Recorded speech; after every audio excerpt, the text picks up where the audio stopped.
the early 2000s, my interpretation of Donkey Kong was that he was primarily an extension of the Mario franchise. This is because, at this time in my life, I'd only seen him in Super Smash Bros., Mario Kart, and the one-off 3D title, Donkey Kong 64. As a child, I of course didn't realize that Mario was originally created for 1981's Donkey Kong. Not to mention he wasn't quite Mario yet, he was Jumpman. As I aged, I was exposed to both 2D and 3D Mario with the new Super Mario Bros. Series, Sunshine, and Galaxy, while also playing titles like Twilight Princess and the Prime games. In 2010, Donkey Kong Country Returns was released, but I was already a preteen and no longer interested in 2D games, having moved on to first-person shooters such as Halo. It's unfortunate, however, because I had no idea that I was missing out on not just some of the best platformers of all time, but one of the best franchises in Donkey Kong Country.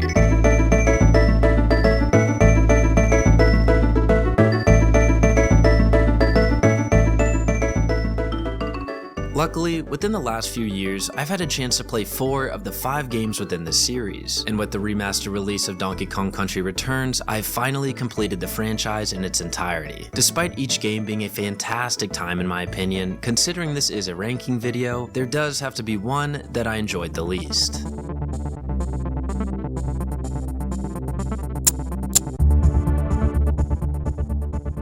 I do believe that each title within the series is a well-made game, but a primary issue with Donkey Kong Country 3 is that it really does not offer anything new in comparison to its predecessors. I mean, you do have the luxury to actually somewhat explore the overworld, but this doesn't actually carry any practical value. Granted, I thought that some of these areas carried a pleasing aesthetic. You're met with the return of Dixie, but then you're also introduced to her cousin Kitty, who is probably still the least favorite Kong to date.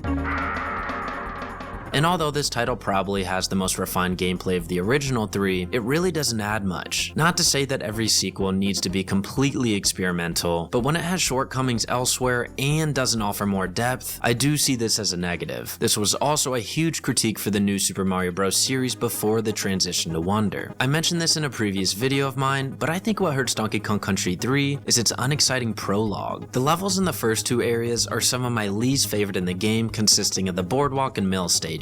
Although I did enjoy my time with the tree levels. I've not played Donkey Kong Country 3 in over a year, but I specifically remember the mill levels having unusual pacing, slowing down the gameplay of a classically fast-paced title. The music in these first 2 areas are not the greatest, and the art design is unimaginative in comparison to others in the series. Just to clarify, I'm referring to the overall setting and backdrops, not the actual pixel art of the game. Lake Orangatanga and Kremwood Forest didn't give me that incentive to want to continue my playthrough. Luckily, I did continue, and Donkey Kong Country 3 drastically improves from these intro areas with both level-specific gimmicks and the stage design becoming more diversified. I'm not sure if this is a hot take, but I do think that the third installment bears the best boss fights of the original 3 games. They're so random, but somehow blend into the Donkey Kong universe just fine. I just would not expect to see a living barrel, nor a giant snowman after the first 2 games, not to mention some of these fights aren't simply won from just jumping on them. To continue off this positive note, this title does overall carry some great tunes. It's just unfortunate that some of the more outstanding ones are not introduced until later on. Like I said, I enjoy Donkey Kong Country 3. It just has some low points that I don't find the other installments to have. And I also never felt that same sense of adventure in the Canadian-themed third entry as I did with the founding game of the franchise.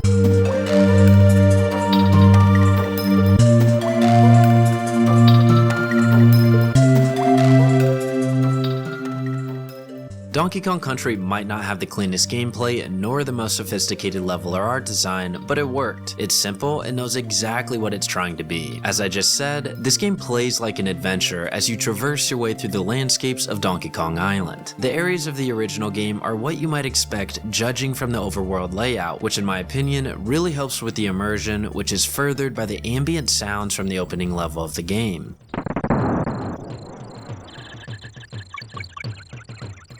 This stays consistent throughout practically the entire experience. Now, it might not sound fair to say this because I can't provide a definitive reason, but the soundtrack of Donkey Kong Country complements the aesthetic perfectly in my opinion, capturing the adventurous theme of the game as you slowly work your way up the island. In contrast, I never had that same feeling of organic progression in Donkey Kong Country 3. The game stays steady, throwing both old and new challenges at you in each area. One of my favorite levels in the entire series is Orangutan Gang, which is essentially just a reskin of Jungle Hijinks, armed with barrel-throwing orangutans and a new backdrop. Now, this isn't unique to Donkey Kong Country, but I never found myself bored of replaying a stage that carried this same visual and sound, because it does such a great job with the minor tweaks, preventing it from being repetitious. The platforming obstacles in Donkey Kong Country might be a bit watered down in comparison to its sequels, but each level does at least try to offer something new. You won't find the fast-paced vertical climbs as in the second installment, nor the grander boss fights of the third, and that's okay. I think it's fair to give Donkey Kong Country its credit for laying the blueprint for all the cart and barrel blast levels that we continue to enjoy throughout the franchise. The soundtrack of this title is still one of the best, carrying timeless themes such as jungle hijinks and aquatic ambience.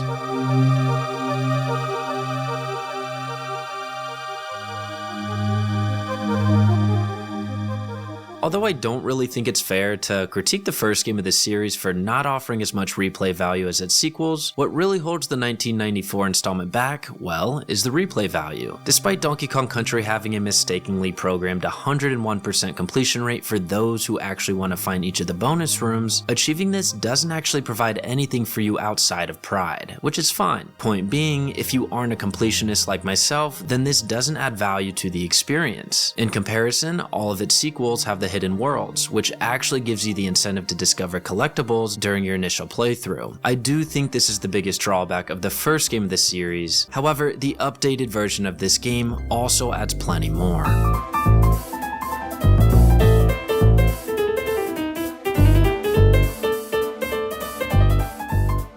I really had no knowledge of Donkey Kong Country Returns prior to booting it up just a few weeks ago. Therefore, it came as a surprise to me that this title is really just Donkey Kong Country, but returned. This is not to say that it's a remaster, because it's not, but there's very clear inspiration, and it even has a plentiful number of remixed soundtracks from the original title. I do, however, believe that these remixes carry enough variation that it's a non-issue, and it also provides plenty of its own memorable themes. Obviously, because I've only played the Switch release, my take on this game is based on that, not the Wii version, which many of you experienced. I've seen some critiques on the HD graphics not being up to par when compared to its sequel Switch remaster, but this really just did not affect my time with the game. It runs smoothly, and just like both its sequel and predecessors, it has a great sense of pacing and difficulty progression. Something new that this game offers, however, is the automatic checkpoints upon completion of a level. I've spoken on how not properly utilizing a life-based system can affect the experience in previous videos of mine, but I never found this update to detract from the game, because you're expected to die more often than any of the preceding titles. At least I know I did, receiving game overs on certain stages, even carrying what you might consider to be full lives. The game provides the choice to make the playthrough easier with optional upgrades, so I simply opted not to use them so I could have a more classic experience. You could also do this beginning in Donkey Kong Country 2, but the currency is much easier to come across in Returns. Now, considering the Wii version was not released until 14 years after the third installment, it's no surprise that with the advancement of technology, Nintendo chose to move away from the pixelated graphics, so the visuals offer a lot more and bear some genuinely great set pieces, with some of my favorites being Blowhole Bound and Music Madness.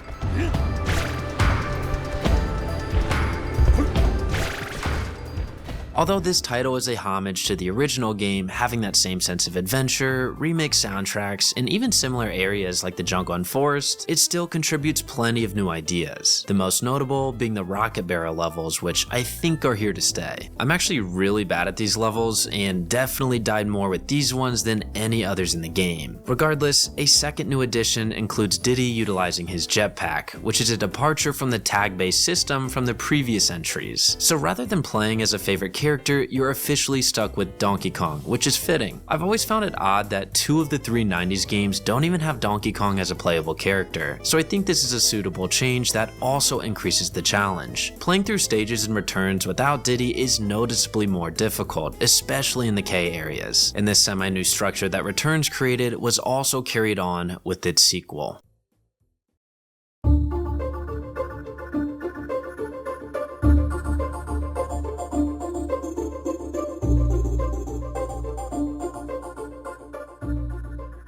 Tropical Freeze's Switch port was my first experience with the 2D DK series, having only played the 3D Collectathon up to that point. I enjoyed my time with Freeze so much that it actually had me question why Donkey Kong has never received the attention the Mario franchise has. This could be due to the third installment being overlooked, which was followed by the unpopular transition to 3D. Both games, however, I believe have gained support over the years. Tropical Freeze added new playable characters, more unique areas, and an actual interesting villain with Lord Frederick and his Snowmad army. The Tikis, although a nice departure from the Kremlings, are just quite simply not that interesting. However, Frederick's generals offer what is in my opinion the best boss fights in the series. They're fairly challenging and each have their own unique movesets. What intrigued me the most though was just their designs and probably the fact that they're true representations of the Snowmad army, similar to what you would see from the Kremlings. That probably doesn't mean much to everyone, but it does to me.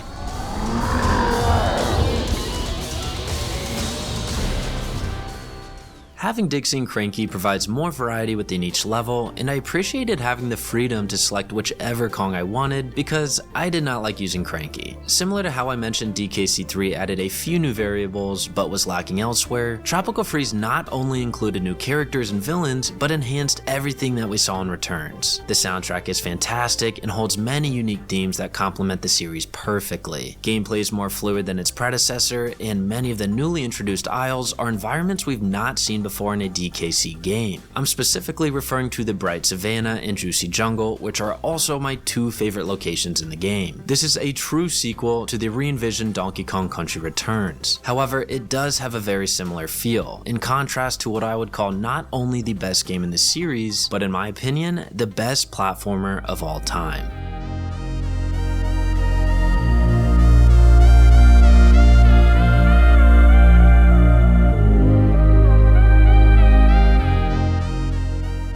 I would never label Donkey Kong Country 2 as a dark game, but it certainly has the darkest tone of the entire franchise, which I find to be apparent in the game's title screen.